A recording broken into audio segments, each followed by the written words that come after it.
Well, good afternoon, Mesa Public Schools community. I am so happy that you are here with us today on Facebook Live.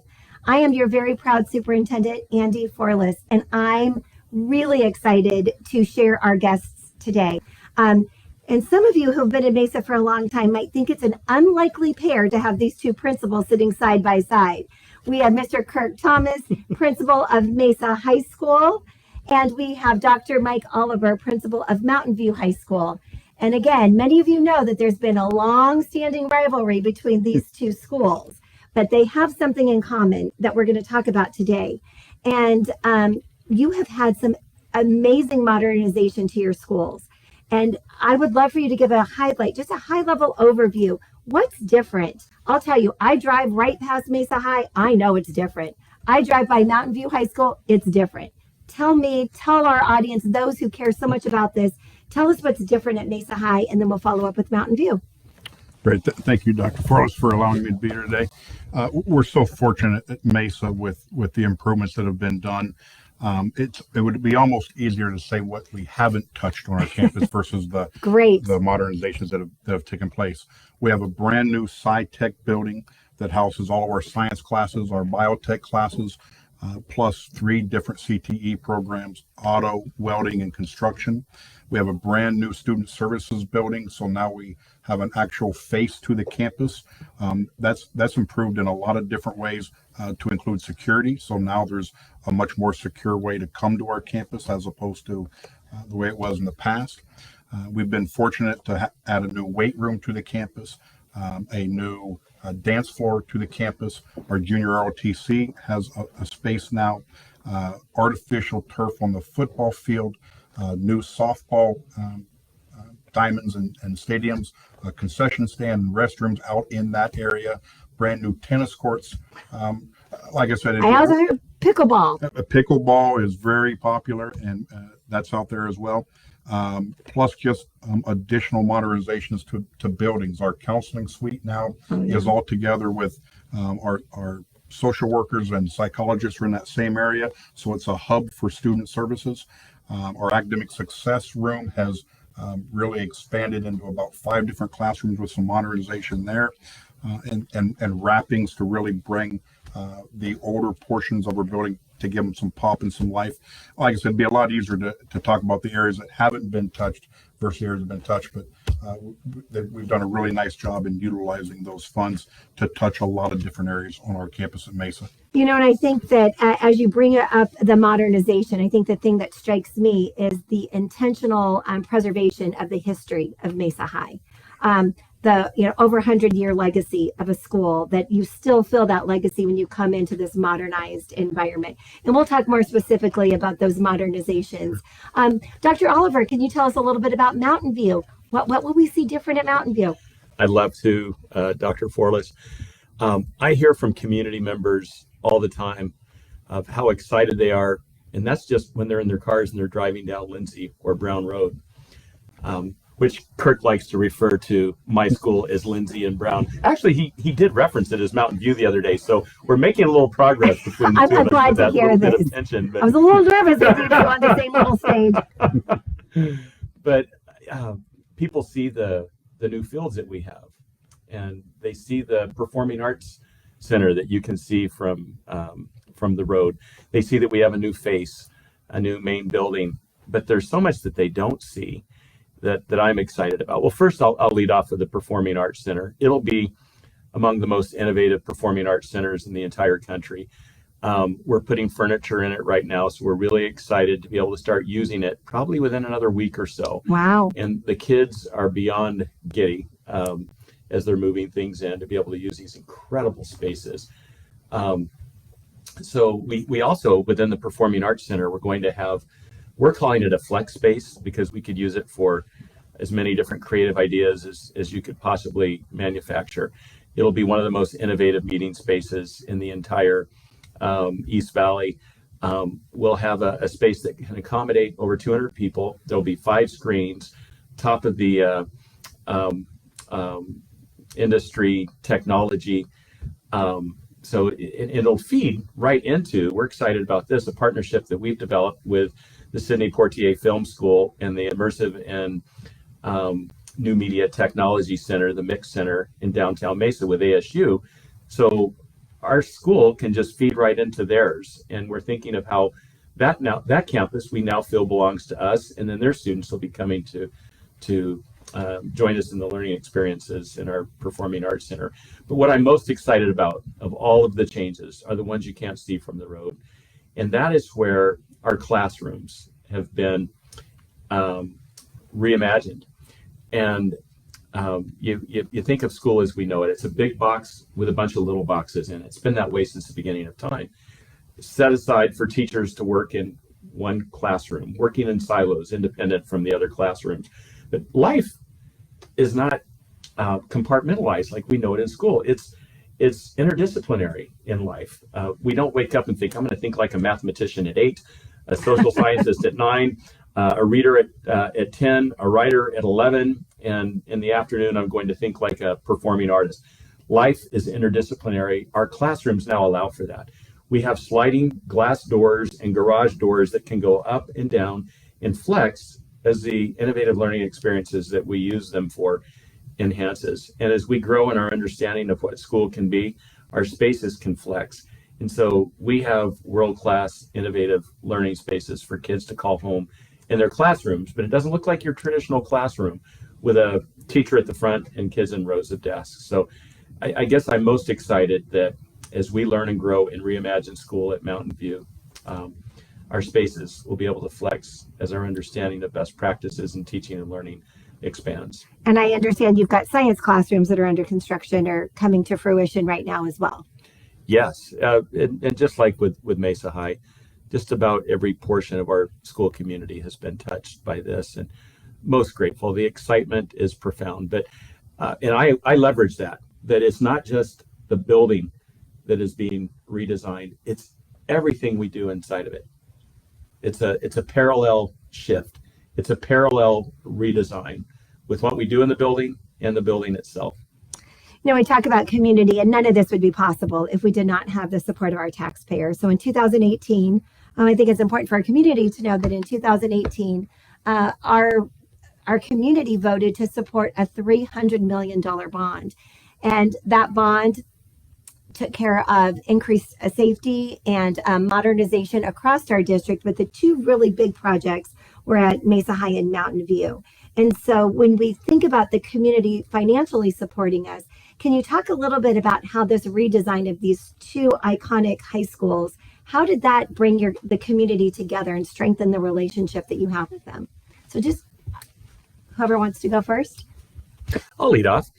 You know, I know Kirk feels this way too, that our school community, it belongs to the community. Our schools belong to the community.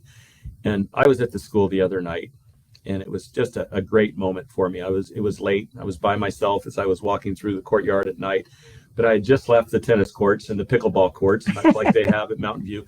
Every single court was being utilized. A lot of these people, I'm sure, don't have, students that attend Mountain View, but we had the little toros on our football field, the feeder path that we have, where kids that were in the 5th and 6th and 7th grade were at the school with their families, and we had an event that was going on in the gym, and it was a community hub.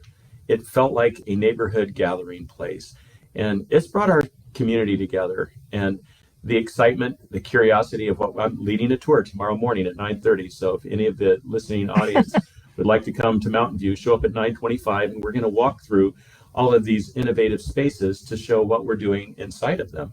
But we've really been able to leverage that to bring our community together, and we make sure at every turn possible that we highlight that this is your school. It belongs to you. We're the caretakers and the stewards, but it's your school, and it's our responsibility to make sure that it serves everybody well in the community, even those that are not, that don't have children at Mountain View. You know, it's so exciting to hear your excitement for the redesign of Mountain View, because much of that decisions had been made when you came in as the principal at Mountain View. And so now you're carrying that forward, different from what Mr. Thomas had at Mesa High. So if you can talk a little bit about the community involvement. Sure, Dr. Furrows. I would echo what Dr. Oliver mentioned about the campus being a community hub. I think Absolutely. At Mesa High that is pretty crystal clear. But at Mesa, I was fortunate to be involved in the very beginning planning stages where we had a lot of community support and involvement in that process. Even before we knew that maybe Mesa was going to get a part of this bond for improvements and such, we went to the community and asked about what the community thought our needs were at Mesa High, because we wanted that input from all different stakeholders. So there were parents, community members, students, teachers, and staff members that all came together over a period of time for us to do all of the planning to really try to leverage as much of the great things that we wanted to have happen on our campus like it did. And I would say to you that as I don't do 9:30 tours or anything because I'm a little bit busy on campus, but I will tell you, when we do have folks on campus and I do show them around, there's not been a single community member who doesn't believe that we really leveraged those funds as much as we could to touch as many things on our campus. So I think that partnership with our community has been very strong and has really benefited us in terms of what the outcome has looked like. I think that's so important. I'd like to just real quickly add something that shows the type of vision and the way our district leadership, starting with you, takes action. The plans were developed before I was named principal at Mountain View. And when I came in, I knew that we were going to reimagine what learning looks like in those classrooms. But I also knew that they were bound by 4 walls that would separate kids and teachers in compartments and boxes. And I put out a plea when I know that the plans were already in place and the construction was already starting, that we needed to have those glass doors and garage doors that I mentioned. And I thought it was a Hail Mary long shot plea at best. Lo and behold, it happened. And the district leadership, starting with you, flexed our plans to allow for these innovative learning experiences to take place. If that hadn't happened, every day, every single day that I'm in these areas, I hear teachers and kids raving about what they're able to do because of the learning spaces. Without those learning spaces, it would have been next to impossible to live into the vision that we're living into of reimagining what learning looks like. Well, I appreciate that. And it's certainly a team effort. And so when you've got a goal and we're working towards a vision, we got to figure out how do we align our resources to get there. And I think you've both done such a great job with that. So, Mr. Thomas, you were talking about the new career technical education programs, welding, construction, automotive. We have a promise in Mesa Public Schools to know our kids by name, serve them by strength and need so that they graduate ready for college, career, and community. So when I walk those spaces, that CTE building, I say, wow, this is the promise coming to life. Can you talk a little bit about how the building supports career exploration and what kids are thinking about as they do next in life? Absolutely. In those 3 programs in particular that you've mentioned, it is amazing how much interest there is in those 3 programs. We are at the point where our teachers actually have to teach an overload because there's so many students that want to take those programs. And on top of that, we're at the point where we're really looking at putting grade level restrictions on there to where freshmen can't start in a program like that because there's so many kids that are interested. And by putting a grade level restriction, we'll allow those kids to take those courses as sophomores and still be able to complete the programs and get industry credentials. But we have so much interest in those 3 programs in particular that the model and the building is really meeting the needs of what those students are interested in. So if we build it, they will come. They will come. They will come. And in addition to that, we're in the process of gathering a lot of partnerships with industries. And we've already got kids that are doing internships and things along those lines to prepare them for after graduation, which fits with our Graduation Plus model that's been started under your leadership. So the programs in place there are really definitely hitting home for the needs of our students at Mesa High. I love hearing that. Do you want to add on about career exploration or what students are doing at how you think the redesign is helping kids understand what does the future look like for them? Well, we're embedding, and we had another tour today where we were sharing how we're embedding career exploration into our learning model. And it involves, much like with what we're doing at Mesa High, where students are experiencing internships and their learning goes beyond the typical classroom that we imagine through flexible seat time, where you can gain credit without being in that classroom all day long, because we know that that there's an incredible, wondrous world of extraordinary outside of the classrooms, and now we're able to tap into those spaces. I'm especially excited about, I mentioned our Performing Arts Center, but there's different ways to make thinking visible. We've been discussing that as district leadership, and how students can show their understanding in ways that's contrary to bubbling answers on a Scantron. And one of the ways they can make their thinking visible is through performing arts. Yes. And I was, last summer, I was in Germany, and I had the privilege of visiting the Dachau concentration camp. And while I was there, and the emotions that you experience when you walk through those places just overwhelms you. But I was thinking about my school, and I was thinking about performing arts, and I thought, if we were going to capture this and portray it with music or orchestra, what would it sound like? And we have a world-class center now. We have a recording studio. We have an audio production facility there. And we'll be able to utilize that space to blend the performing arts into content area disciplines where before you wouldn't think of that. And so as we mix these disciplines together, one that we're going to be very intentional about is mixing performing arts into it. I think the Hamilton type moments where social studies and English and rap and music meet, it's all coming together. Right. So look for some unusual productions coming out of Mountain View as we set these kids free to think big, bold, wondrous thoughts. You know, and I'm also excited about you and your feeder pattern to Mountain View. You have a performing arts and arts elementary school, Highland Arts Academy. And then Poston is also focusing on the arts. So it's my hope, too, that we can get our students and families from Highland and Poston over to that Mountain View facility so that they can see it and experience it. And they know what they're planning for, what's coming next. Because when we talk about college and career, there's so many opportunities, more than we've ever could imagine. So having kids in that space, I really believe, gives them ideas and hope about what they want to do now, but also what they're doing as they prepare for the future. So we've talked a lot about the buildings, and we talked about how kids are learning. How is staff reacting?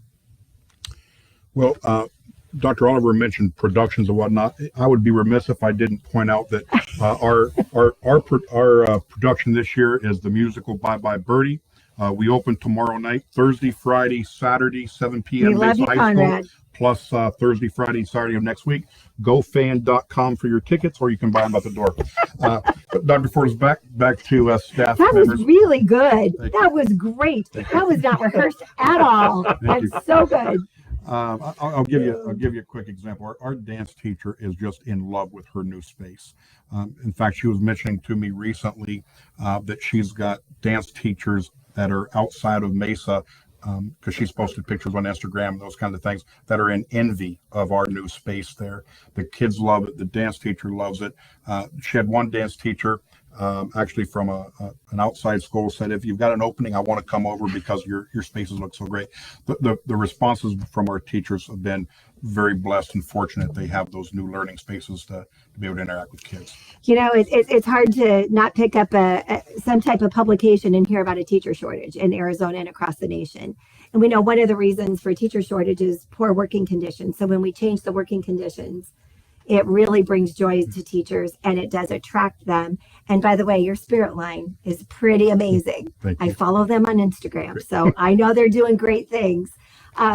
So if you, how about parents?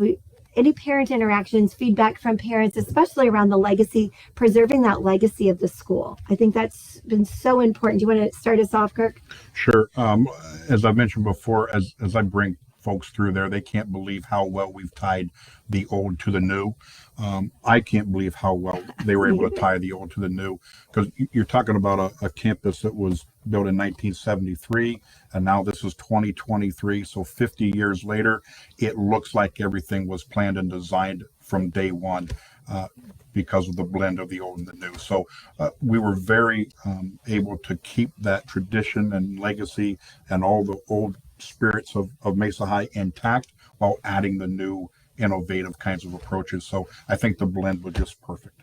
Excellent. You can feel it on the campus. You certainly can. And I know your big Mesa High purple sign out front, the Instagram, talk about Instagram, yes. That is Instagrammable moments. You know, kids out there taking pictures day and night. It's definitely going to be something that they look back to. How about for you, Mike? There are a lot of people.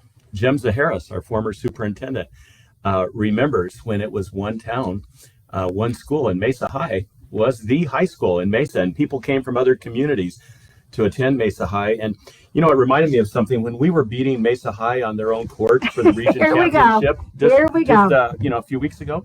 While I was in there and enjoying that game, I looked at the banner, and there was a 1913 baseball state championship banner. No You fooling. talk about history. Kirk and I tease each other a lot because we're really close friends, but great respect and admiration for the legacy of Mesa High. Mountain View was built in 1976, but we still have a tradition where Of we've course. experienced a lot, dating back to 1976. And so our mantra has been, without losing ground, already won. How can we take this to another level and make it even better and reimagine it?